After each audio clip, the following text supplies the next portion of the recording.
Oh, it's time to wrap up this season of The Real Housewives of New York because I've been watching this last episode and I'm just sort of like, we are all over the place. Like it doesn't feel cohesive in regards to connecting what's going on. I don't know. I don't know how to explain it. It just feels a little bit, 1 minute we're here, 1 minute we're here, 1 minute we're talking about this, 1 minute we're talking about that.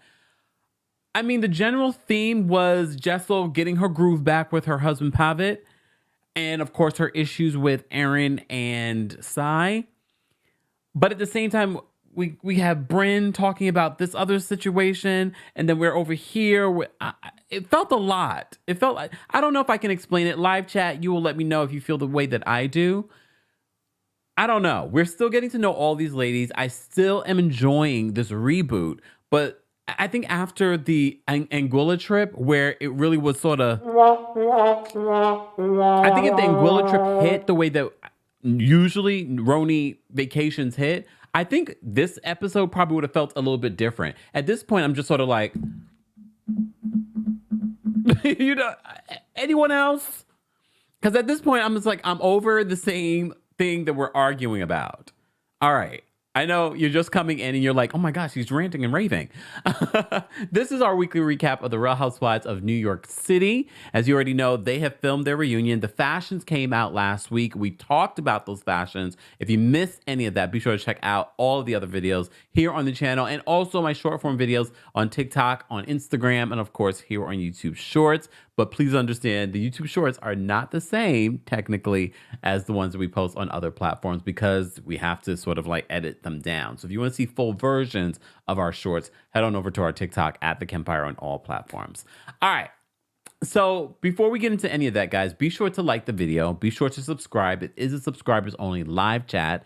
And thank you to our King's Guards. Thank you to our subscribers. And of course, thank you to our channel members. To become a member of the channel, head on over to TheKempire.com/join.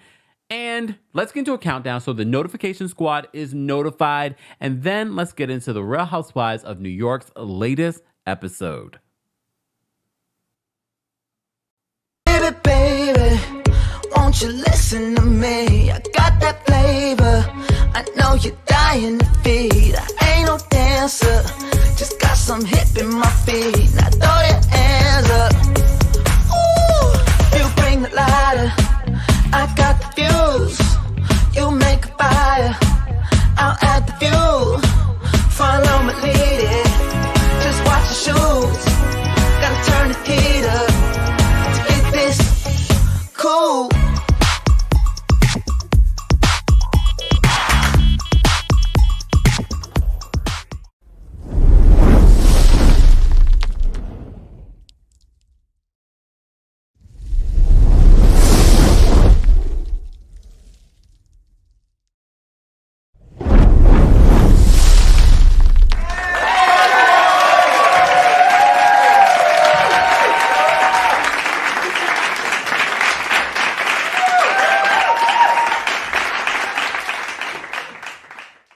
Welcome back to the Kempire channel, your number one source for pop culture news and music, entertainment, reality TV, and so much more. As always, be sure to like this video. Be sure to subscribe because it is a subscribers only live chat. And as always, in the live chat on YouTube, shout out to everyone watching on Facebook, Twitch, and Twitter. But if you're on YouTube, be sure to vote in our live chat poll to let us know how you would rate the latest episode of The Real Housewives of New York City.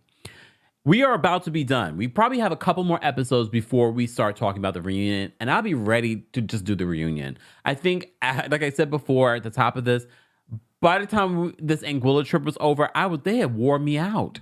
They had wore me out that I'm just like, okay, let's wrap up the season. Word on the street, though, is that they're casting for next season. I know this has gotten a lot of people worried. It's gotten a lot of people worried. Why are they casting? Because maybe they're going to be making shifts. Maybe they're going to be adding additional housewives. We just came off last week of seeing that they're going to have 8 housewives in Potomac. So no worries. However, Jenna F. and Lyons was partying with Usher in Paris for Paris Fashion Week. And literally, Usher's the one who posted this photo with her and, what was it, YG? Just chilling. Just Jenna chilling. Just Jenna F. and Lyons chilling with Usher. And I saw people, I forgot who, I think it was under our friends over at OMFG Reality TV's post of this picture. People were like, who's she? Like, oh my goodness, this is not a flex, blah, blah, blah. I was just like, y'all can sit there and act as if you don't know who Jenna Lyons is, which is fine. But it's not the fact that people don't know who she is. It's not like, oh, who is she? It's more like, who is she? Like, why are you posting her? Like, who's the head of... My thing is, don't worry about who she is. Your fave knows who she is. Stop with it. People are just hating to hate. The woman that grew up awkward, nerdy, uncomfortable is a name that people of certain levels in fashion and entertainment knows who she is. Let me just drop a nail on this one. Michelle Obama knows who she is, okay? Period. Don't you love how I've become a Jenna stan over the last few episodes? I'm not a Jenna stan. I'm not a stan, but I am only a stan for God. And myself. Look at myself. As I always say, be team you. You don't know these people. But I have fallen for a little bit for Jenna, okay? But anyways, guys, as always, don't forget to share the live. Don't forget to say hello to our King's Guards that are holding us down in the live chat. And don't forget to let us know where you're watching from and how you would rate this episode from 1 to 10. All right, so the episode, this is what, episode 12, starts off with Pavit and Jessel. For me, this episode was all about Pavit and Jessel rekindling their relationship. They go out to lunch. They are discussing their very rambunctious twins and keeping up with them. And he's like, you didn't know how I was taking care of these kids while you were away. And she's like, I take care of everything. You were fine. But then they talk about her trip and Erin's comments about her being privileged and how she grew up. And she has said, and mind you, we have to keep in mind, we're watching an edited show. I don't know the things that Jessel has said to these ladies that we haven't seen. But based off what we've seen, it doesn't seem like Jessel acts as if she comes from a privileged lifestyle. I think Sai and Erin are assuming those things about her and projecting those things, maybe projecting their own insecurities or judgments and things like that for different reasons. I feel like Sai's projecting for a different reason and Erin's projecting for a different reason. All right. But they do discuss their date night, which we get to see a little glimpse of this later in the episode. All right. So Jenna goes to Henrietta Hudson. Mind you, I have never been to Henrietta Hudson because I know what it is. I've been invited before. I've never gone. It's a lesbian bar. They love to say it was a gay bar, but it's really like you saw all the ladies that were up in it. Was all legendary. I'm surprised that it's even still open, to be honest with you, because I feel like the gay night scene, bars and things like that have changed so dramatically here in New York City that a lot of it's just like bars and things. Like my friend invited me to go out a few weeks ago and I never went. I'm not one that goes out a lot. I'm a homebody. If I can stay at home and watch Big Brother all day, I will. But I've been getting out. It was beautiful on Sunday. Did you guys go out? It's beautiful today. Beautiful. Okay. The weather is sort of like spring right now, which is not normal for October. Oh, happy October, y'all. happy October and happy over 305,000 subscribers. If you're a new subscriber, I said this in yesterday's live. I want to know, when did you subscribe? Like, where were we? And what video brought you in? I've seen some of your comments during our Love and Marriage Huntsville recap. So if you missed that yesterday, be sure to check that out as well.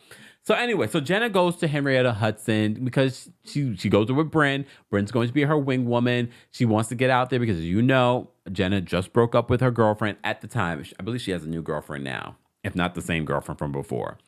So Jenna's like, Brynn's a perfect wing woman because she's so obviously very straight and she can bring people in and things like. Here's the thing. I don't think that Brynn's a good wing woman. Brynn, hear me out. Hear me out. I love Brynn. Brynn is fun. Like, we could go to the gay bar and have a good time with Brynn. Brynn goes to a lot of gay bars, she says. All right.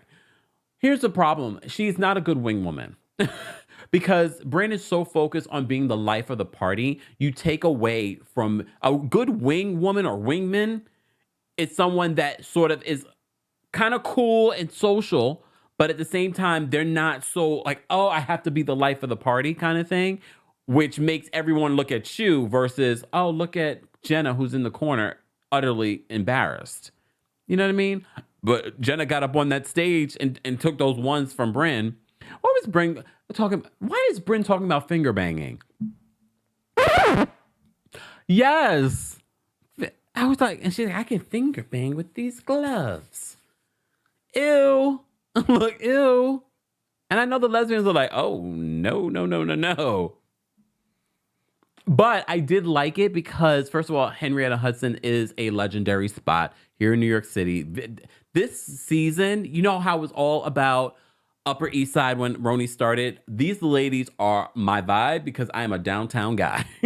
I'm a downtown village. You know, anything below Midtown is me. However, I can appreciate we're in Brooklyn too, okay? And it's not sort of like, we're in Brooklyn?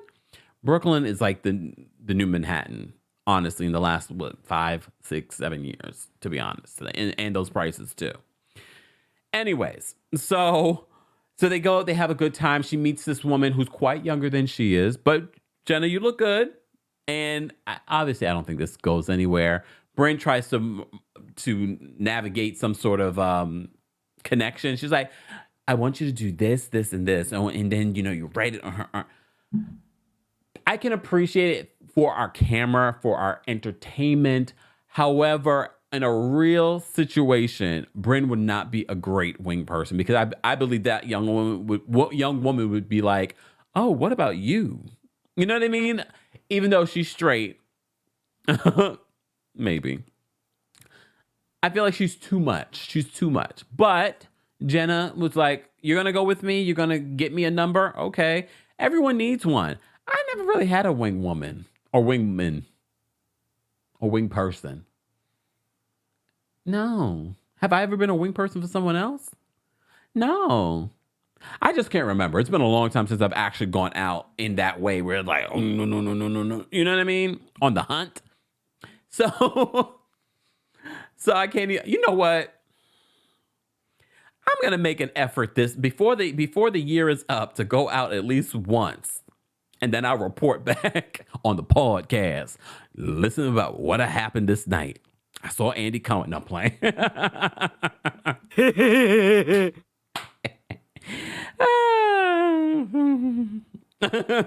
All right. Anyways, moving on from there. Erin and Sai have a double date. I thought this scene was actually cute. It was probably one of my favorite scenes that they did with Erin's husband, Abe, and Sai's husband, David, who everyone has loved David because David is so sensible. And of course, they've been playing the scene over and over again. We've probably seen the scene where Abe was like, if you didn't have sex with me for a year and a half, I'd be screwing another woman. And Erin's just like, oh my God. First of all, for the people that get all uptight, oh, Erin should watch out. They have a very healthy sex life. She's told us this from the very beginning. I think he's also comical. I think that's part of what makes this relationship work. Okay? I also think it's a very New York sense of humor. This is why I love about these couples, because they're very New York to me in different ways. So for me, I took what Abe said. Like, I thought that was quite funny. Did he mean it? Possibly. A year and a half. Erin would probably cheat on him if he didn't sleep with her for a year and a half. That's why they told us from jump. They have a lot of sex. I just was not prepared for them to tell us about the potential swinging situation that might happen in 10 years. But you know what? I appreciate their honesty and vulnerability because a lot of people probably wouldn't talk about that on a reality show where millions of people are watching. I appreciate it. I know Sai and Dave were like, that could not be us. Are you trying to audition us for your future situation? Then they talked about, well, because I'm sure other couples that have done interesting situations like this, swinging switch situations, you have that conversation. Should it be 2 men? Should it be 2 women? That kind of thing. Erin's just like, she wants a gay guy? It's not impossible. But he wouldn't be gay, technically. He would be bi. But no, I mean, I've heard some things, y'all. Not me personally. Look, not me personally. Not in that situation, but look, this is not Kempire After Dark. Keep it together, people. Guys, if you're just joining us, as always, be sure to like the video. It's an easy and free way of supporting not just my channel, but other channels that talk about reality TV, other channels that talk about pop culture. Because as you know, we don't just talk about reality TV here on the channel. And as always, don't forget to support our sponsor, Coldest. Use the discount code Kempire10 for 10% off of your order. More information will be available in the description of this episode. All right. And also, a new episode of our podcast came out just a couple of days ago. And my new song, Climax, is available on all streaming platforms. So be sure to check out everything. A lot happened in the last few days. Damn, I've been busy. All right. Moving on. So wait, not moving on. So Erin and Sai, they get into this conversation about sex and things like that because they were talking about Pavit and Jessel's situation. I like that scene. I thought the scene was really interesting. It went from Abe saying I would sleep with someone else to their possible swinging situation that's happening in 10 years. For me, that was my favorite scene of the episode because I felt like it was a mix of humor, fun, and interesting conversation. I enjoyed that. I enjoyed it. Brynn is an onion. There are so many levels to Brynn, and I feel like they've given her a good edit this season because they've shown so many levels of her story. Her how she grew up, about her grandmother, about how fun and quirky and just lively she is. But at the same time, they don't just show that. They're like, oh, but she's actually smart. She's trying to learn chess. She's very well read. We have her at an antique bookstore, which I want to go to. That's the other thing that I love about RHONY is that I'm like, oh wait, I've never been there, or oh, I've been there before. I recognize that neighborhood. So she goes into this antique bookstore and she's teaching the ladies stuff about, if you get books without illustrations, it actually is. She went on this rant and it just shows you that she really is an onion. And I'm not sure. And I know a lot of people believe that Brynn is playing up this very overly sexualized version of herself. I don't know. I think when the camera does go on, people do change a little bit. They do change a little bit. Like even when I'm on here, like as I tell you, I like that in my homebody. Like, So, but I do turn it up when I'm on here, but it's still me. You know what I mean? But when I'm home, I'm not like popping in. Okay, maybe a little bit. All right. But I love her because she's shown so many emotional, fun, just there's a lot going on with Brynn. So she FaceTimes with her brother, who we met a couple of episodes ago, because they're planning to do this sort of like a dedication to her grandmother, Mimi, who raised her. And she had a rough upbringing, with her parents and things like that. And of course, Mimi was trying to do right by Brynn, but she still grew up poor. And she wants to do something special for her. And I love this because I feel like Brynn's story is getting displayed pretty well because I feel like we've gotten to know Brynn on different levels. We met one of her ex-fiancés. We see her fun and quirky side and connection to the group. We see that she likes to play chess and she's not some ditz. You know what I mean? I feel like she's gotten a really good full edit to her story. So is Sai. So is Erin. The only person I feel that hasn't gotten, I wouldn't say, well, maybe because we don't know because we're seeing an edited show. Ubah's story, I feel like we know something, but then we don't know it all. And this is why some people feel like Ubah is giving very friend of vibes because we don't get all of her story.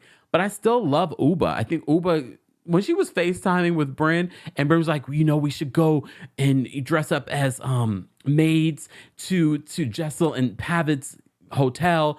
And she's like, you have COVID, darling. If you leave your house, I will be calling the Department of Health. Like she says these little funny things that I'm like, I did not see that coming.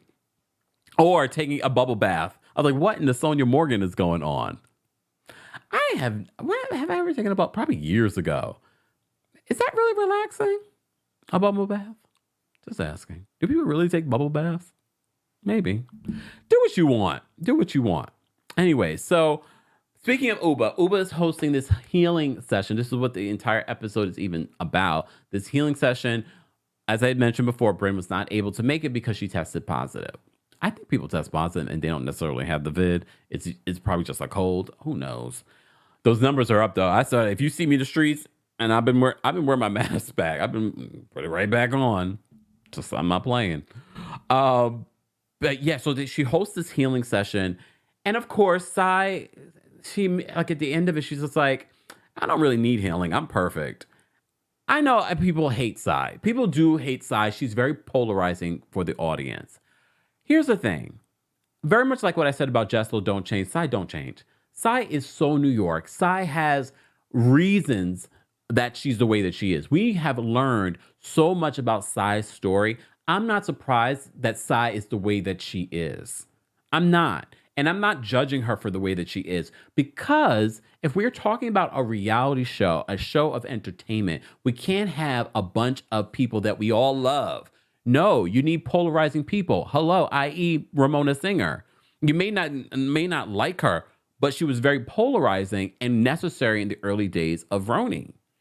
So producers and casting understands that we have to mix it up. We have to have balance. That's why people like Cynthia Bailey are necessary for shows, because you can't have everyone that's popping off or acting like Brynn. You can't. So Sai was necessary. Sai, for me, her confessionals, her personal story, even her being combative, although I don't love it. But I also find it necessary for us to keep the story going. In some ways, I think what Sai could learn as what makes any housewife great is when to move on or when to be open to an apology. We'll get there. We'll get there. All right, let me turn. Oh wait, I forgot to turn on my my stuff. There we go. Guys, you're just joining us. We're talking about the Real Housewives of New York City's the latest episode. We're rounding out the season. We still got a couple more episodes. And I'm ready for it to end. And I don't mean that in a shady way, but maybe it is shady, because I'm just like, after Anguilla, I'm just like, I am tired.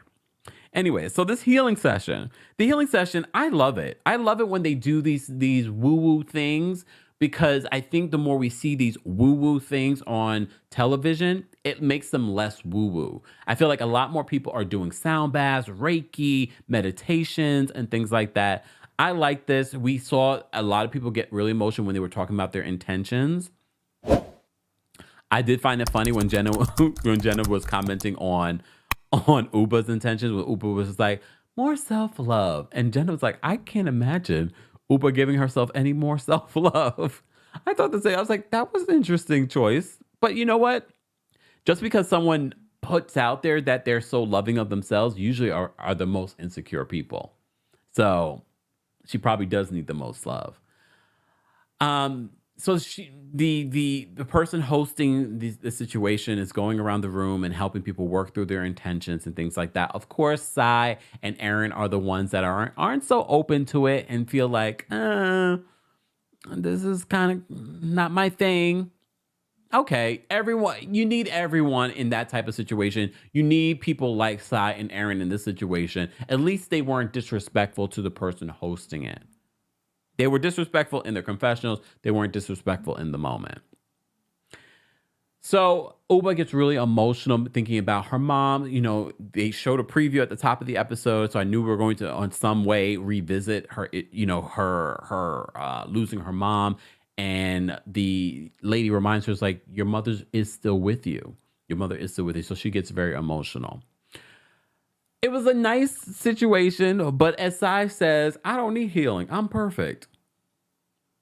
No, Sai. I think Sai, based on the person you are and the way that you deal with situations, and it's okay not to be sentimental, but I fear that that's going to translate in other areas of your life off camera, when your family and things like that.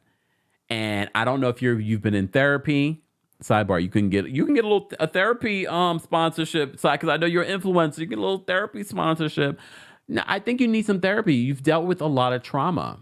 And I don't know if you really have dealt with it. You know what I mean? But I'm not a therapist. I'm just saying. Just analyzing the show. All right. Sai, speaking of Sai, she goes out with her daughter.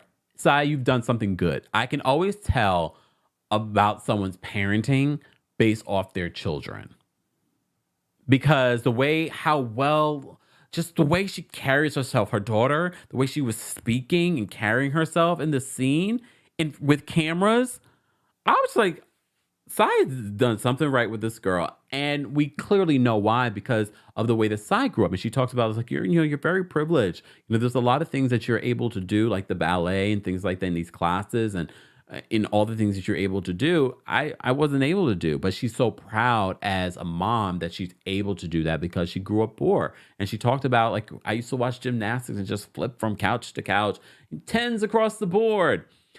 And I get it. And that's part of the reason why Sai is the way that she is, why she talks about material things the way that she did. She does because she grew up without it. So I kind of give Sai a pass in that regard because I know where it's coming from because she didn't have it. And everyone that grew up the way that Sai grew up or similar, like Jessel, I'm playing because if you watch the episode, you know why I said that.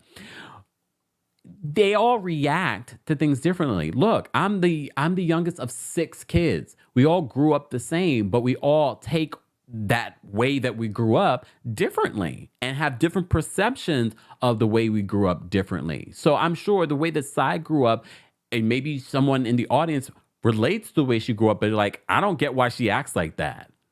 Because everyone decides on what triggered them or traumatized them when they were younger and what they were going to do differently. Look, I got a lot of grace for Sai this week. I don't know why until the end. All right, but I did enjoy the scene with her daughter. I really did. I thought that was really cute. Her daughter is a spitting image of her, but then I'm looking at her and then we saw her dad this episode as well. I was like, I can see both of them there. Anyways, all right, moving on from there, Pavit and Jessel are getting ready for their date night, and Brynn was helping Jessel. They got some crotchless panties, some lingerie. I mean, Jessel did not take off the fur jacket, but it looked good. I was like, come on, Jessel, you look good. So she's showing off that, and I know some of you are like, they looked awkward when she straddled him.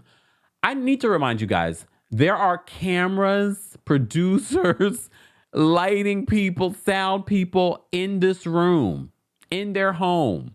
Pavit is probably like, in the privacy of your own home, you're a little different. Like the quiet ones, you know how they say the quiet ones are the freakiest ones? Because no one's watching them. They don't have a producer, sound guy, a camera guy, all in your... We have to keep that in mind. Some people are a little bit more comfortable. Okay, Whitney Rose and her husband with all the... Some people are a little bit more comfortable with stuff like that. I don't see Jessel or Pavit being that way. Do you guys believe that they ended up having sex? I don't care. I don't know why so many people are invested in their sex life. Everyone, just because someone is not having sex doesn't mean that they're cheating. Some people are okay, especially when you have 2 young ones. Some people are okay with just doing other things. I'm just saying. I don't know for how long that will work, but anyways. All right, moving on from there, we get this meetup with Sai and Jessel.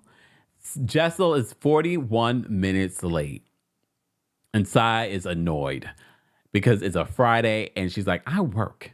I have a bunch of things that I need to do. Jessel comes in, she's very apologetic. I guess she did not text Sai that she was late. I don't know why you would not text someone that you're running late, but some people live in their own world. Sidebar, when they flash back to when they were in Anguilla and Jessel was talking about the way she grew up, I was like, I can see why maybe people within the group are sort of like, something's not adding up about the way that you explain your stories.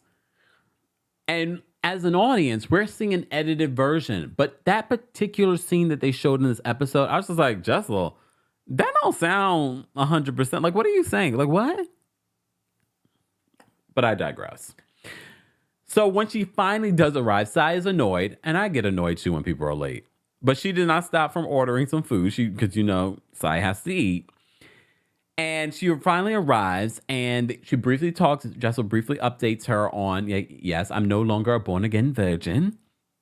And Sai doesn't believe it Because she's like, there's no details. She didn't say anything about like, Sai, not everyone's going to share details, especially with someone that she doesn't seem close with. And I don't know how many of you guys share with your personal friends your sex life with your partner. Some people say you should never do that, especially to your girlfriends. I don't know. I've never been in that situation, but I don't share my sex life with my friends like that. Look, not details. Look, awkward silence. Anyways, moving on. So it leads into an apology from Jessel. And Jessel really apologizes to Sai and says, if you felt like I was trying to compare the way that I grew up to yours, I apologize. And I was like, that is a sincere apology. And Sai's like, I really don't care. She's like, I really don't care. Sai, you know what? This could have been a perfect moment for you to be like, well, you know what? I appreciate you saying that. I really do appreciate you saying that. Sidebar, when they compared her $20 in the bank and Sai's negative $400 in the bank, I was like, well, Sai, when you think about it, $20 negative, I mean, it's still not a lot of money in the bank. You're still like, damn, how am I going to pay for anything? I know it's a difference, but I'm just like, regardless, $20, that's all you got to your name.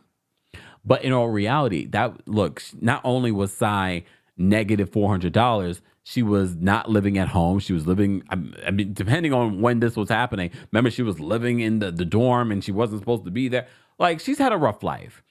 And Jessel immediately apologized. Like, I don't want you to feel like I'm comparing my life to your life. But then she ends up comparing her life to Sai's life. And she's like, you know, part of the reason that maybe it's triggering for me talking about that part of my life was because, very much like your mom, my uncle was an alcoholic. And then immediately Sai's just like, here we go. Your life is my life are apples and oranges. And da da da da da da da da da da. But if she had allowed Jessel the moment to really speak her story, it made sense to me. They're like, oh, well, you're triggered. You're triggered by that part of your life that they want you to divulge. Or what happened to you? Well, you were dealing with your uncle's alcoholism. God only knows what you saw and experienced. He also passed away. But instead of leaving space for Jessel, like, I mean, she did say, I'm sorry to hear about your uncle. But instead, you were like, there's no comparison. I'm just like, you were just apologizing for comparing. Maybe she shouldn't have used this moment to compare. But I was like, oh, wow, I didn't know. We were thinking, I'm sure the audience was thinking, oh, you lived with your rich uncle. Oh, fancy. And oh, you really didn't suffer. Yeah, just because you have money doesn't mean that you do not have problems. Just because someone's paying for a roof over your head doesn't mean that you're not suffering because this person, God only knows how they're behaving because of their alcoholism. We have to allow people space. Although our stories are different, everyone goes through something. I was just talking about this. I was just seeing this commentary on social media about SZA. There was this story about a TikTok user talking about SZA arguing with her in her DMs because this particular TikTok user had posted like this mean meme about SZA, and SZA commented on it and then went in the DMs. And she was like, you guys forget that I'm a real person. I might be a celebrity. I might even be famous, but I'm still a real person. And I was just like, it's the same thing. We have to allow everyone space to be like, you know what? Even these reality stars, so many of you are in their comment section or in their DMs threatening and trolling and doing all these things. We forget that these are people they have their own traumas, their own triggers, their own issues. And I feel like Sai is not creating or allowing space for Jessel to be vulnerable. And Jessel's literally sitting there in tears, and Sai's like, I gotta go. got places to be, things to do. All right, Sai. Damn.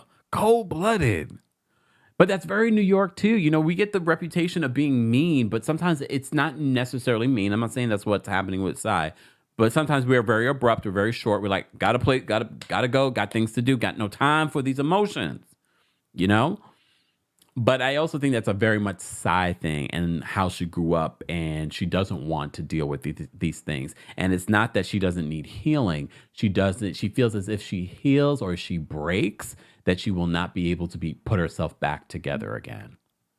In my opinion, she refuses to be vulnerable because she's afraid if she's vulnerable, someone's going to take advantage of that, attack that, or she might break and never come back together again. That's something that she'll need to unpack with her therapist on Talkspace, her next paid partnership. Guys, as always, live chat. I want to know your thoughts on this episode and what you got from the episode. Are you still enjoying the Real Housewives of New York? Word on the street, they are looking for some new housewives, not necessarily firing any, but looking for some new housewives to add to this cast. And if you did have to do a cast, not shake up, but changes, what would you do? Would you keep all of the housewives? Would you add a couple more housewives? I think we need like a friend of or a couple of friend ofs. That's the one thing that we're missing in this cast. I need some friend ofs. And I also need the story to kind of come together. I'm tired of the two, like everything's so petty. Everything's so petty. But I still love my New York City. And we got to get these trips together. I don't know what happened with this trip. I don't know what. Do you guys know what happened with this trip? Like, what happened? Like, it just was not fun. It's not fun. All right. Have you liked the video already? Like the video. It's an easy and free way of supporting not just my channel, but other channels as well. And then you can support also by buying yourself a little something at coldest.com. They don't just have water bottles, though. They have ice packs, things for your pets, sheets, all the things. Head on over to coldest.com, but don't forget to use the discount code Kempire10 for 10% off of your order. More information will be available in the description of this episode. All right. Thank you to our King's Guards. Thank you to our channel members. To become a member, head on over to TheKempire.com/join. And if you haven't, again, like the video, subscribe so you don't miss out on any of the content. I will see you all in the next video. All right. Tomorrow, Tuesday Takeover at 12:30 p.m. Eastern, 9:30 a.m. PST. All right. Stay tuned, y'all. Let's get out of here with some music. Je begon aan mijn best life, yeah. Je begon aan mijn best life, yeah. Something you and me, oh. Je begon aan mijn best life, yeah. Jumping, flexing, no. I just want you. Something you and me, oh. Je begon aan mijn best life, yeah.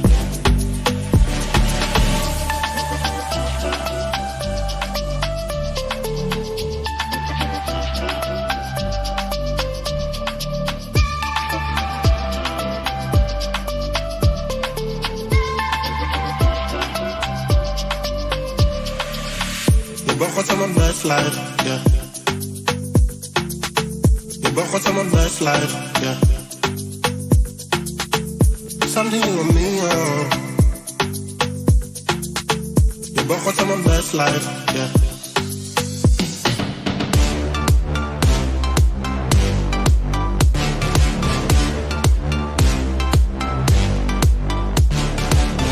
Jumping, flexing, no. I just want you to know. Something you and me, oh. Je begon aan mijn best life, yeah. Je begon aan mijn best life, yeah. Je begon aan mijn best life, yeah. Something you and me, oh. Je begon aan mijn best life, yeah. What's on my best life, yeah. What's on my best life, yeah. Something you and me, oh. What's on my best life.